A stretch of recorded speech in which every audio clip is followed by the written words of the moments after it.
We have to be able to position both the advertising as well as the listing optimization, especially the listing optimization, the SEO of product listings and ads, in order to first and foremost break away from the pattern, break away from the sameness that you see in a search result, so that you even grab the eye of the shopper, get them to pause for a second to consider the image that you showed or the title you have.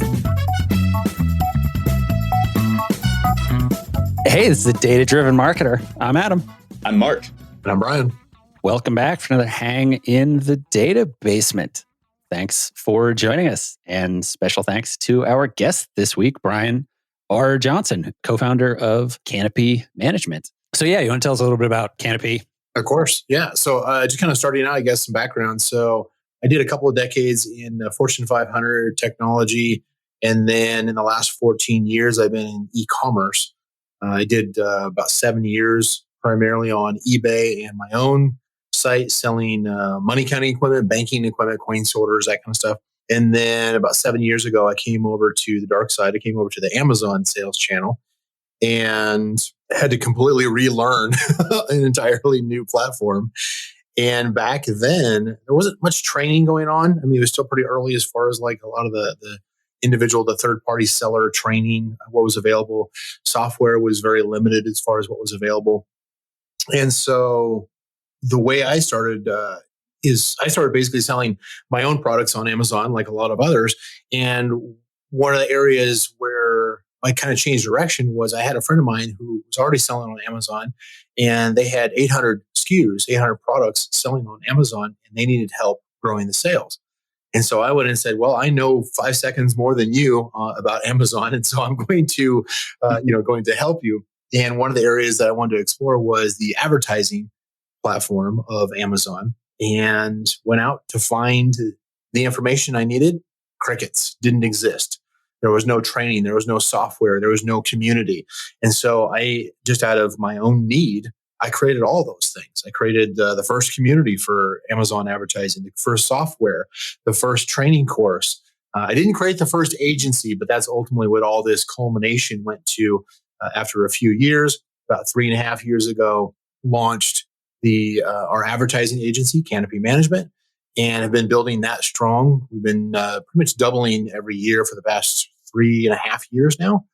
And today we've got about 65 employees across 7 countries, and we continue to double each year. Knock on wood that we continue with that.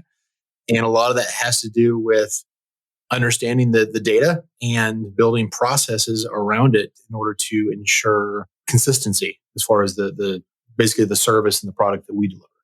Well, yeah, we've been excited to have you on for a bit because I feel like most people don't realize that Amazon advertising is a thing. And if you're in the marketing and advertising space, occasionally you see a report where you see Amazon's DSP as the 3rd or 4th or 5th, like it's consistently in the top 5 of the biggest advertising platforms. And I wouldn't, like the first question is, where even are the ads?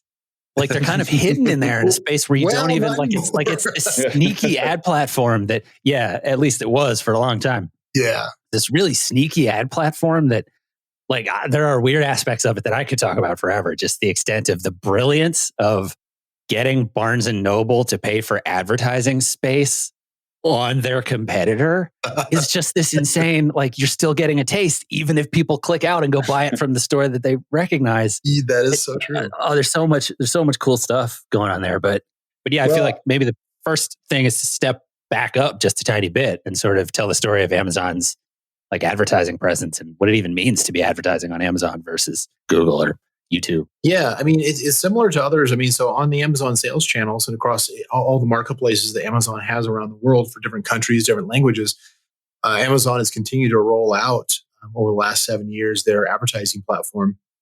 And it used to be more rudimentary than it is today, of course. And it continues to evolve and get more competitive, and you get a lot more advertisers. Very similar to other platforms, Facebook advertising, Google advertising, where they're continually testing new ad types, keyword search ads, product display ads, offensive, defensive ads, off Amazon, retargeting ads. all those things where Amazon is in control of those pixels, but they continue to roll it out. And what used to be a handful, like 3 or 4 ad placements back in the day, today there's over 30 different ad types or ad placements on the Amazon platform itself. And like you said, it's like you probably wouldn't even know what even half of those are, probably less than 10 for most sellers on Amazon. But it does a great job of getting the product, especially a new product, in front of shoppers, especially when they've got well-established competitors who already own the organic search results for their product. And to kind of give you a little bit of perspective on that, like my own career, my own 7 years is my claim to fame, my elevator pitch, I guess, is that I've helped over 20,000 brands on Amazon sell over $1 billion of their products on Amazon. And I'm one piece of many, in this space. And so the numbers on Amazon continue to grow considerably. It still doesn't have the ad platform. There's no way. A lot of people seem to think that it's like, oh yeah, it's bigger than, Google Ads. Like, no, Google Ads is a monster. Facebook ads is a monster. YouTube ads, of course, it's very large. And I would suspect that Amazon probably is in position top 5, certainly, maybe position 3 or 4 these days. But they're doing it quite profitably. Certainly that is a good portion of their net revenue. Is they do several $1 billion each quarter just in advertising fees. That is quite the elevator pitch. Kudos to you. For sure. I'm just curious, like when, and this is coming, part of my CV is working for a company called STX Entertainment. When I was at Horizon Media, we ran our home entertainment campaigns for, believe it or not, DVD, Blu-ray, and instant Prime Video. So we'd run a theatrical flight, a ticketing flight for a movie, and then ever shortening time frame to home entertainment, like that DVD release date. It used to be like you'd wait a year from the time you saw the movie in the theater, then you can get it on DVD, or Christmas it comes out or something like that. But now that turnaround time has shrunk significantly, and we were running, like I said, DVD, Blu-ray, instant access campaigns through Amazon, and really found that it was kind of, it's a different universe trying to target by keyword. Like for some reason, being able to target, say, 50 Cent films. We were running this film, Den of Thieves, at the time. And, 50 Cent movies is a great keyword on Google. It's a great keyword on YouTube. So you can find those affinities. You have a really cool web of associations you can leverage on those.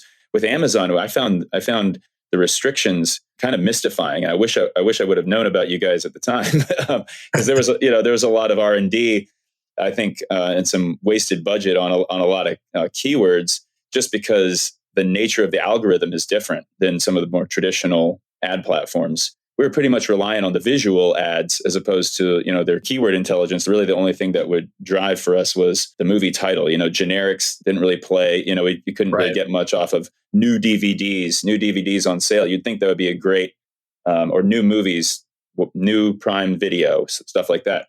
So we were there was a lot of kind of hunting and pecking around to find goodness for that product.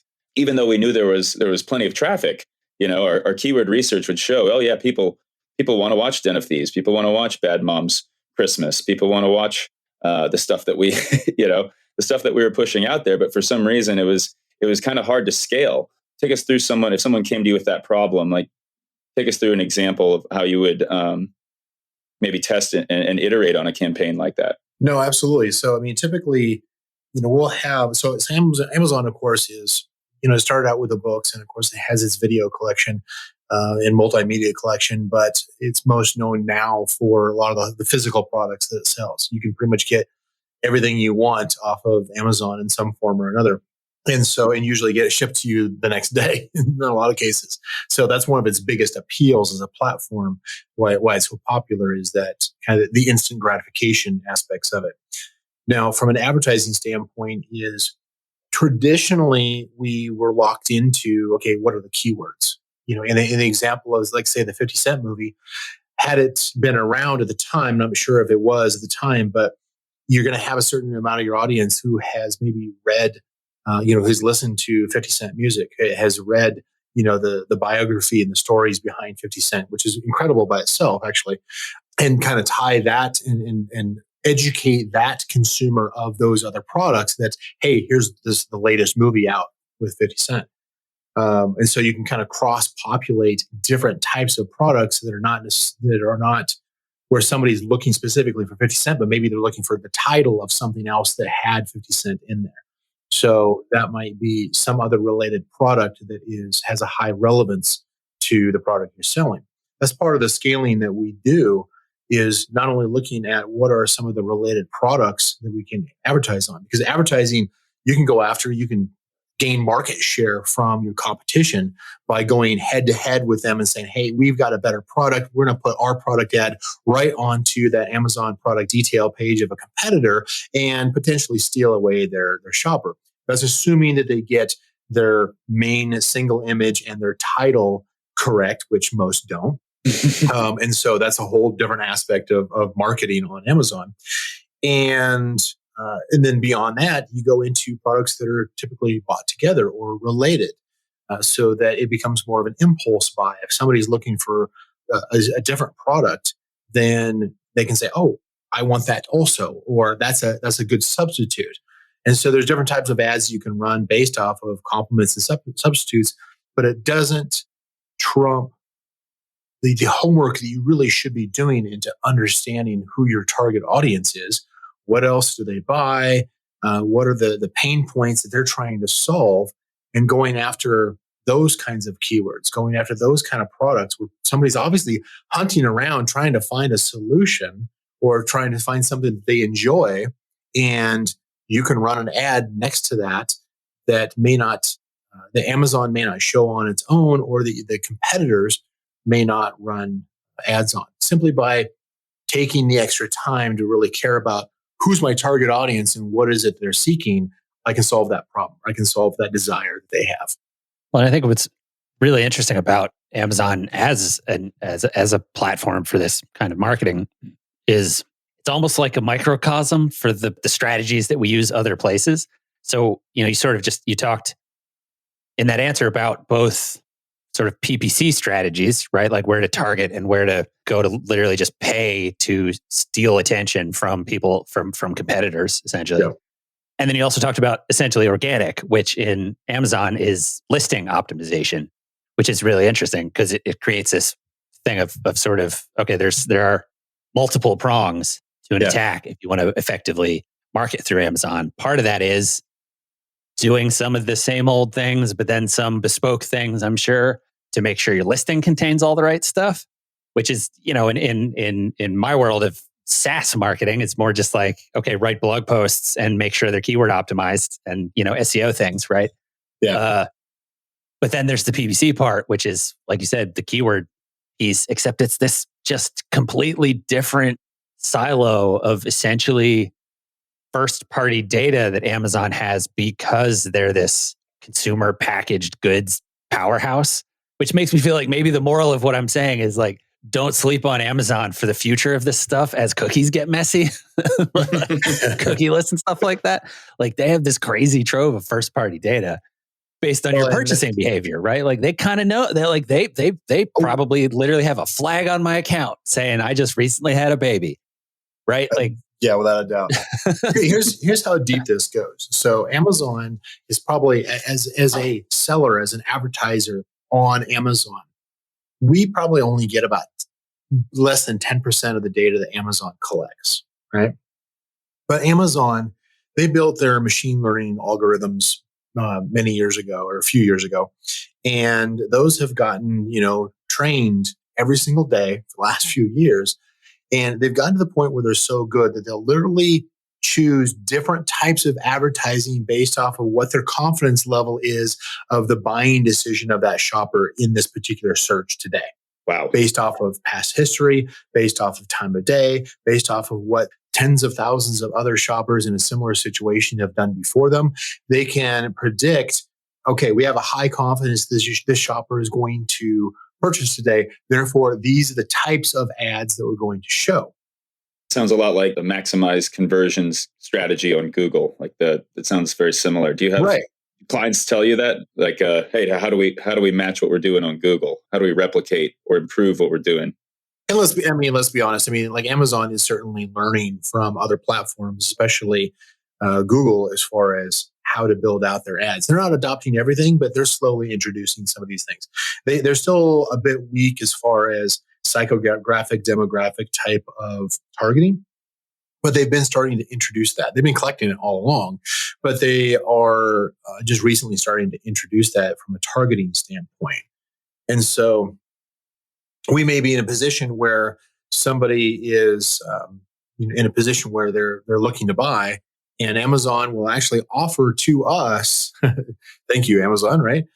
Thank you for helping us spend our money, and they'll offer us like, well, we'll even adjust your bids based off of whether or not we think that there's a high chance that the shopper's in a buying mood today.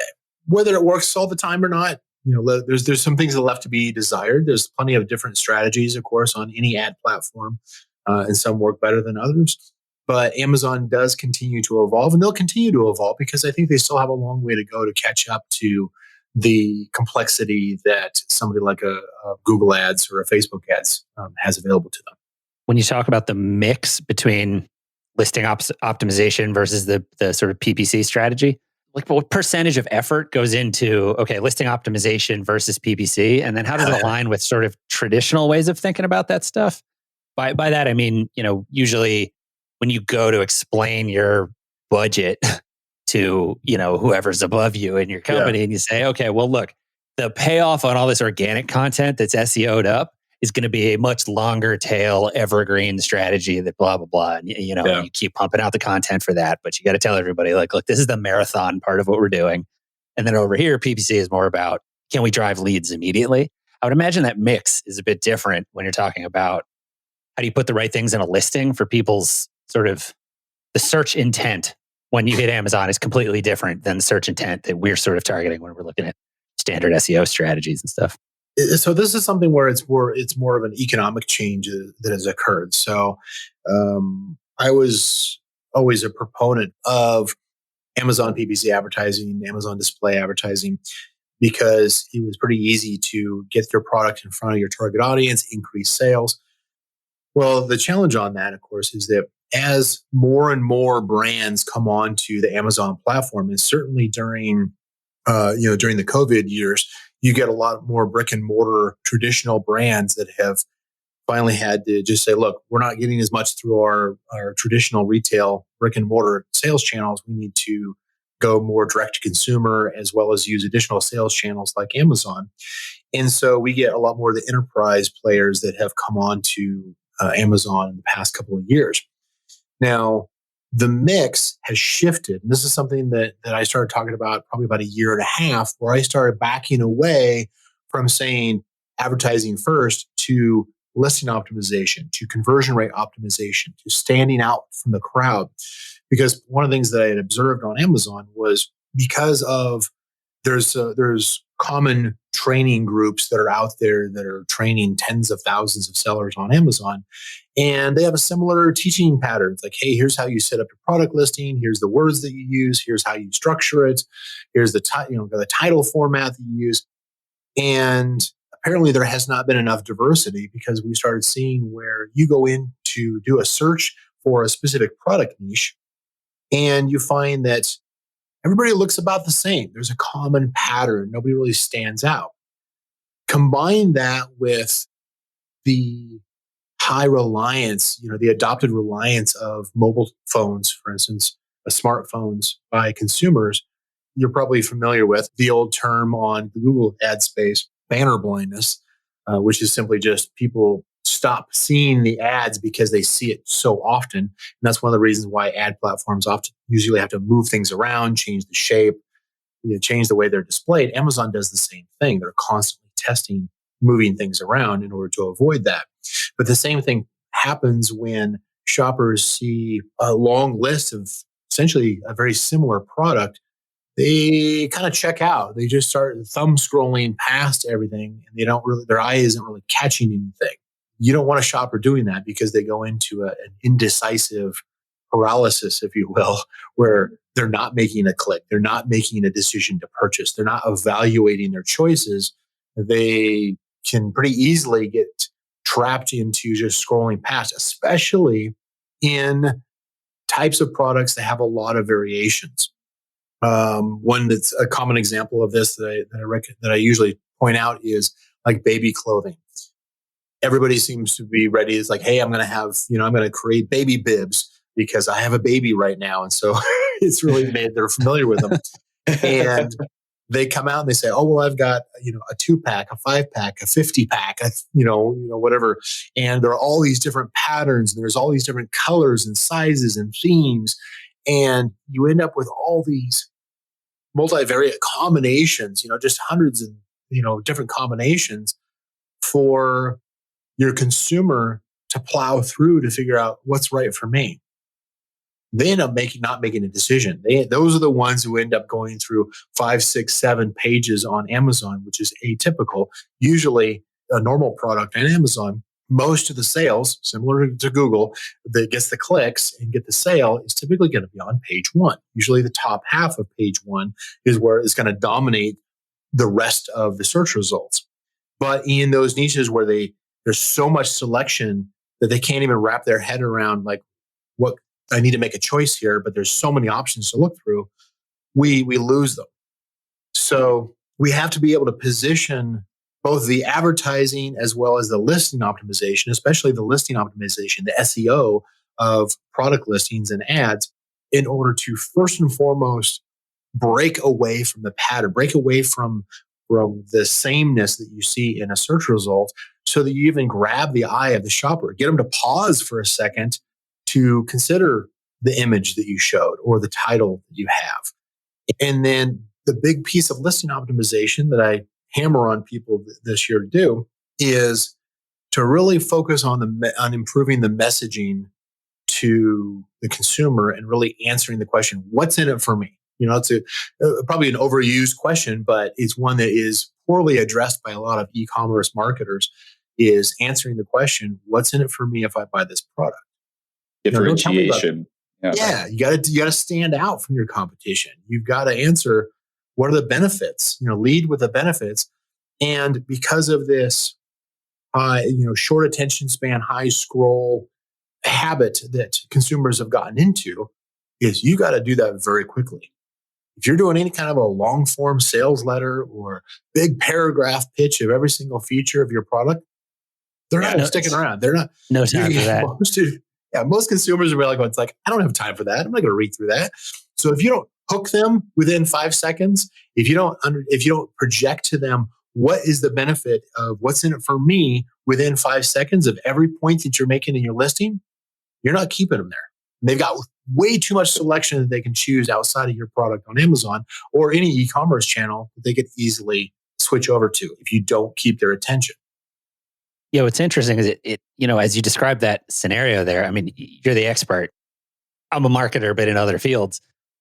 I immediately started thinking, like, it almost feels more like early web or a little more like YouTube marketing, in that immediately I started, like, my growth hacker brain started going a little more than my sort of like typical SEO strategy brain, in that it was sort of like, okay, what if one of the words is all caps in the name of the product? Or like, what if, it's like those weird, it's like, you see those things on YouTube where the title of the video is like, can't find my dog, in parentheses it says emotional with an exclamation point. It's right. Like these weird constructs for headlines. But it's because it works, like, because they're kind of fighting the same game there. People are going through their homepage so fast that all you've got is a thumbnail and a headline to try to grab them.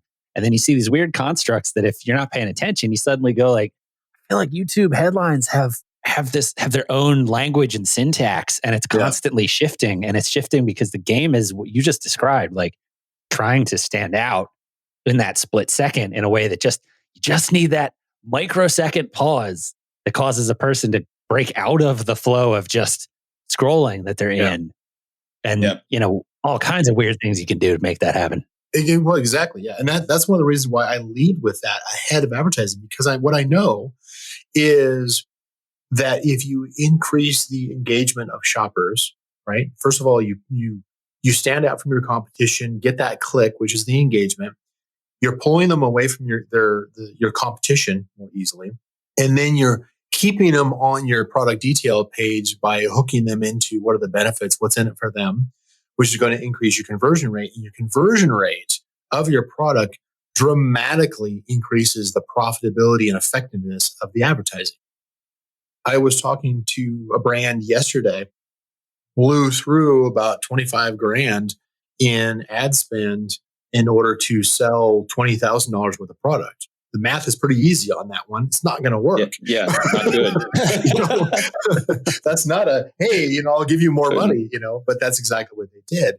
And part of that had to do, in their situation, it was more of a case of their advertising was poorly targeting their audience. They were going after things like, Christmas gift. It was so generic, such a shotgun approach that it was ineffective, and they're going for such competitive terms that it was expensive. The cost per click was very high.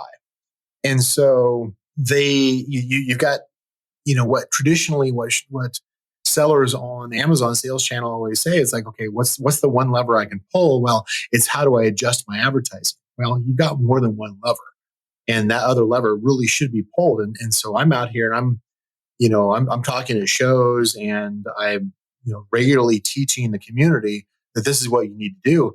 But I'm only reaching a fraction of the community to really educate them on what they could be doing. And so right now I consider it more of a blue ocean opportunity where most of the competition hasn't caught up to the fact that, we need to stand out from the competition. Eventually they will, but it'll probably take a couple more years.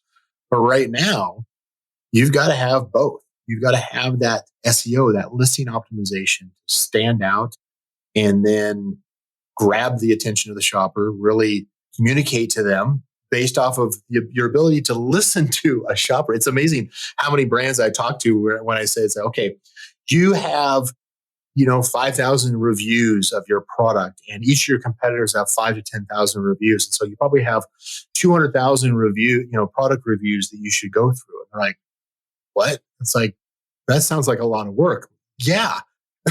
Yes, it is. And your competition's not going to do it. Therefore you win where they're lazy. Yeah.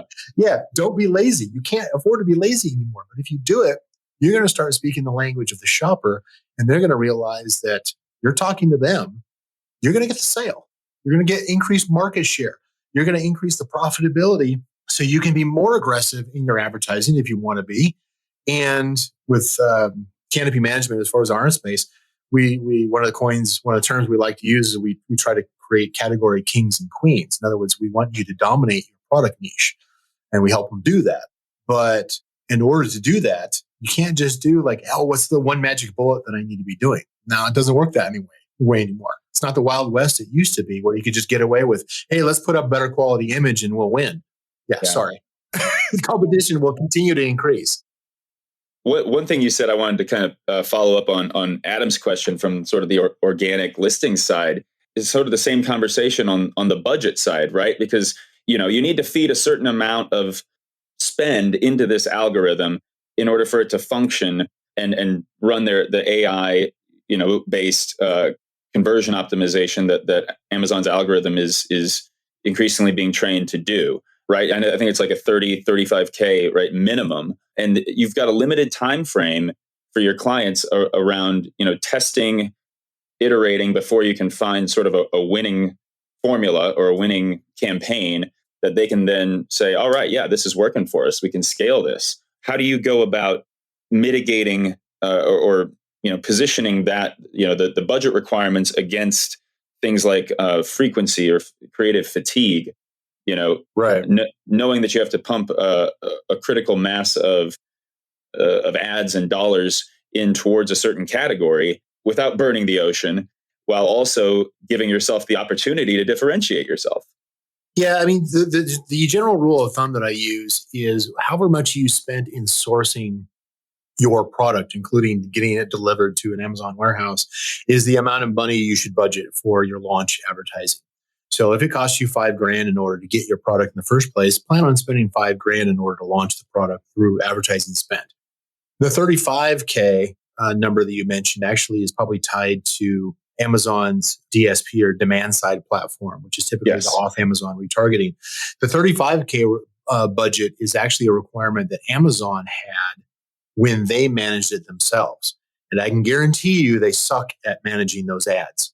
They will spend your dollar all day long and say, look how well we did at getting your ad shown millions of times. Great. What was the conversion rate? Doesn't matter. It doesn't matter. We got your ad visible. It's like, I'm not buying billboards. I'm selling product here, Yep. So one of the things that, for instance, my agency, we are one of the authorized, we are authorized to manage the demand side platform. So brands that work with us don't have that 35,000 minimum, and we're focused on profitability, not on impressions. So, you definitely want to go with, especially anybody who's using Amazon to manage their ads right now. Run as fast as you can get out of that contract, because they are blowing your money like nobody's business. Well, because it's good business for them, actually. Yep. But because Amazon now offers, there's keyword ads, there's product targeting ads, category targeting ads, image display ads with different creatives that you can use. There are video ads that you can run. So there's a lot of different creatives that you can use now on Amazon, and then some additional ones off Amazon. Ultimately, it comes down to continuing to test to see which ones are appropriate for your product. You may not have the manpower or the in-house creative staff in order to come up with all of the creative that may be necessary or to run the ads properly. But you've got to start somewhere. And even in ads, I recommend trying to do the opposite, similar to the listing optimization, the SEO, to stand out is if all of your competition is using one specific ad type, like an Amazon space, sponsored product ads, maybe you need to be looking at product targeting ads, offensive, defensive product competitor ads. Video ads certainly convert well. If there are gaps in your competition in the ads that they're running, exploit that every single time. Exploit that, because that means it's not going to be as expensive for you, and it's a great opportunity for you to gain market share away from that competition. Your rule of thumb about doubling the budget is a thing that I have applied in marketing context for entertainment as well. Mm-hmm. It's always a bummer to filmmakers in particular, and I'm sure product people are the same way.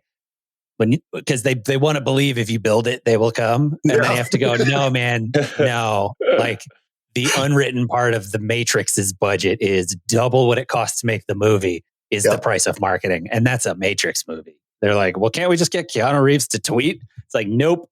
You need another $100 million to market that movie. I'm sorry. That's just how the world works. Although the whole the celebrity tweet thing is something that is a common, is a common conversation inside of the world of Amazon. We've got one brand that they're I think they're the fourth or the fifth highest selling brand on Amazon, and they do a phenomenal job. They have a full creative team, but their PR team is phenomenal. They get celebrity endorsements every single day. Like you're like going, how in the world did you get this person to endorse your product? Well, they have one of those products where, it's a feel good product. They probably use it themselves. They're usually getting them to volunteer to endorse it as well, which is incredible. So Sometimes it's a case of, now I've never met a PR company that is as effective as the amount of money that you pay them. However, if you can find an individual that is really good about reaching out to micro and macro influencers across social media, that is probably going to be the most effective time and money spent as far as gaining traction with a product or a movie, or you got to get a certain amount of buzz across different audiences. And usually what I recommend on that is like, look, if you're doing outreach, if you're trying to find influencers, don't lead with, hey, I'll cut you in for a percentage or I'll pay you. You've already lost if you're doing that. If you are authentically engaging with a community that would actually is the target audience for a product, a service, a movie, and you are part of that conversation already, and then you identify some small influencers or people who are very active in those kind of social media groups or publishers, for themselves, if you can come up with a way to make them look good to their own audience, without having to pay them, but help them to look better to their own audience, you're going to probably win that conversation. You're probably actually going to get them to give a strong consideration. But they will absolutely every single day reject if you open up with, hey, I'll cut you in on a percentage of the sales, or I'll pay you to do this, because they're either in the business of paying and therefore it's going to be less effective. It's not going to be authentic. And their followers know that. Yeah, I often say that part of the internet is the world's biggest bullshit detector. Like, if you don't tread properly, everybody goes, nope, I'm out. Yeah, you want to see a perfect example of that. Go to any kind of thread or group inside of a Reddit, forum, and they will burn you in 10 seconds if you even smell like a marketer. For sure. I love that. So, as happens with our best guests, I have a bunch of Post-its with things on them, written on them that we didn't even get to. So we'll have to have you back to talk about the stuff some more. Sounds good. To wrap this up, I have a really quick, just sort of thought experiment question that's sort of, I'm curious, whenever I think about Amazon, stuff like this, like, is there space in there in terms of their offering for marketing of things like, Mark and I, company we work for, is a SaaS platform, right? Yeah. We're not selling consumer packaged goods. So is there a space in their advertising ecosystem for possibly a unique way to target users based on, I don't know if it applies for our particular use case in advertising, but I can imagine other SaaS platforms where it's sort of, if you have a fitness platform or something, I can imagine targeting advertising based on people's shopping behavior around, diet books or fitness gear or stuff like that. That even if the point is to drive them off of Amazon to sign up for your platform. And you're touching on exactly what it is. A lot of times it's a loss leader, some kind of a physical product to pull them over in order to get them involved in some kind of a recurring membership or subscription outside of Amazon. Amazon likes to control the shopper. They flat out say, it's like, this is our shopper. It's not your shopper. It's not your customer. It's ours. And so you have to be very, tactful about how you connect with those, with people who do buy your product. You can certainly advertise books and movies, but typically software, you could advertise through their enterprise programs, but that's when you start getting back into your $35,000 a month minimum ad budget, where Amazon is spending your money instead of you. It'd be interesting to see if that grows as they continue to try to grow that side of the business. Right. But yeah, we're out of time. Thanks for joining us today. Where can people find you if they want to look you up on the interwebs? Well, I'm in a few places. Certainly, Brian R. Johnson on YouTube. Most people will search for Brian Johnson and they'll find AC/DC or something. But yeah, Brian R. Johnson on YouTube. Certainly, you can reach out to my site, brianrjohnson.com. Those who are in the Amazon space, I'd be remiss if I, of course, didn't mention my agency, canopymanagement.com.